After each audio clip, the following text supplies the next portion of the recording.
blieben in Polen. Also hat man jetzt diese Frage, was hat das Jiddische zum Beispiel aus diesen bayerischen, österreichischen Dialekten mitgenommen und wann passiert das, wann sind diese Wanderungsbewegungen und das, ja, es ist also einfach nicht jetzt mit einem kurzen Satz zu beantworten.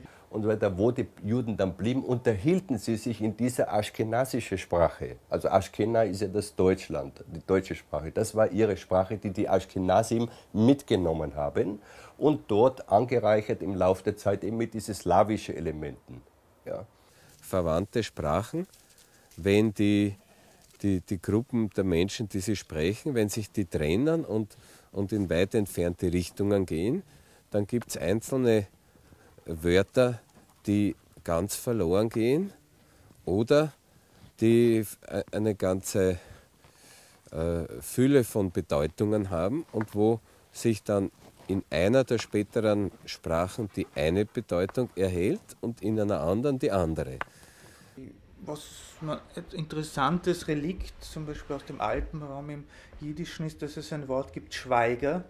Also das ist ein, nicht zu verwechseln mit einem anderen homonymen Wort, Schweiger als jemand, der schweigt, sondern der Schweiger als jemand, der sich mit Milchprodukten beschäftigt, Milchprodukte verkauft. Und im Alpenraum gibt es also die Schweighöfe.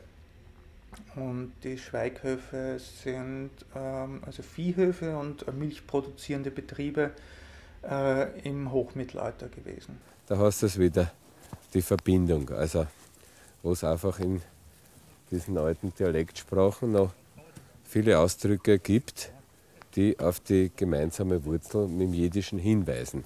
Jiddisch ist ja auch die dem Deutschen nächstverwandte Sprache. Nur in der Formulierung liegt es auch schon drinnen, dass man eben das Hochdeutsche als Sprache sieht und das Jiddische, wie gesagt, inzwischen mit Literaturnobelpreisträger sieht man auch als Sprache, aber dass dann noch dazwischen eben diese alten verschiedenen deutschen Dialektsprachen liegen, die sehr wohl noch enger mit dem Jiddischen verbunden sind als Hochdeutsch, das ist klar und das kommt da in der Formulierung nicht vor. Also ich bin eher pessimistisch. Wir wissen, dass viele russische Juden sind auch nach Deutschland gekommen. Aber wenn man überlegt, dass die jiddischen Zentren heute nicht in Deutschland sind, sondern in Amerika und in Israel, dann frage ich mich, wie soll das weitergehen? Ob die Eltern, die wirklich Jiddisch mitgebracht haben, ob sie das weiter pflegen, ob sie die Sprache mit den Kindern praktizieren, das ist die Frage. Parallel zu unseren Schafwanderungen, da ziehen wir ja seit Jahren schon auf die Alm, habe ich dort auch Konzerte gemacht mit jiddischen Liedern, weil ich den Nachkommen von den Menschen, die diese Kultur in Osteuropa ausgerottet haben, einmal vorstellen wollte, wie diese Sprache überhaupt klingt. Und das war erstaunlich. Es ganz oft hat es so Begegnungen gegeben, dass die gesagt haben, ja, das verstehen wir ja fast alles. Und also, dass über diese Nähe der Sprache und der Art des Ausdrucks Sympathien entstanden sind. Und umso schmerzhafter natürlich, wenn den Leuten dann bewusst wird, was für tragische Verbindung eben vor 60 oder 65 Jahren die letzte Verbindung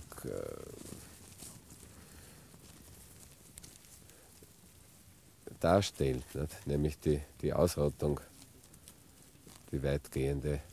Ich bin auch pessimistisch, optimistisch, pessimistisch, just in between, in der Mitte. Man darf nicht vergessen, Jiddisch ist ausgehärtete Loschen, eine ermordete Sprache. Es heißt ja Mame-Loschen, von den Mames. Und diese Mames und Tates, die das Jiddisch ihren Kindern weitergegeben haben, sind durch die Schornsteine von Auschwitz und Treblinka durchgegangen. Und die Kinder, die wenigen Kinder, die dann überlebt haben, wenn überhaupt, sind in eine Welt gekommen, in der das Jiddisch nicht mehr gefragt war. Also wenn du gehst nach Israel, da Ivrit, Hebräisch sprechen. Wenn sie hier nach Deutschland oder hier in Deutschland hängen blieben, so waren sie in diesen Tipi-Lagern. Das heißt, diese Generation, die das mit Jiddisch noch in der Mameloschen, also von der Mutter und von zu Hause gibt, stirbt aus. Um Jiddisch braucht man sich keine Sorgen machen. Also dieses literarische Jiddisch, was Jiddischisten, auch jungen linken Jiddisch-Fans so am Herzen liegt, das wird wahrscheinlich kaum zu retten sein. Also da ist der Strom von Menschen, die das noch sprechen, schon viel zu klein geworden.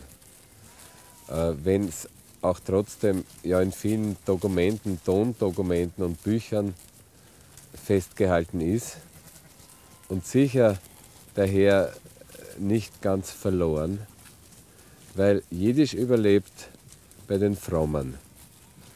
Die sprechen zum Teil Poshet, das ein sehr einfaches Jiddisch, auf das manche Liebhaber jiddischer Literatur mit ihren verschiedenen Größen wie Sholem Aleichem oder Singer irgendwie negativ herabblicken. Aber das ist ganz unbegründet, denn von diesen vielen Menschen werden welche Einzelne weggehen von ihren frommen Wurzeln und werden Literatur schreiben. Also, zum Schluss noch ein paar Wörter, sie werden sich schön behalten. Naches heißt Vergnügen und mit dem Wort Socken meint man die Alten. Die Klezmer, das sehen die Musikanten, das haben sie gewusst bestimmt. Und ein Schicker sagt man zu einem solchen, was zu viel Brunfen trinkt. Jetzt les auf, das Blattl ist bei mir endgültig blank und leer. Sagt sie, hab ich recht? Jiddisch ist gar nicht also schwer.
Ja, nur Jiddisch.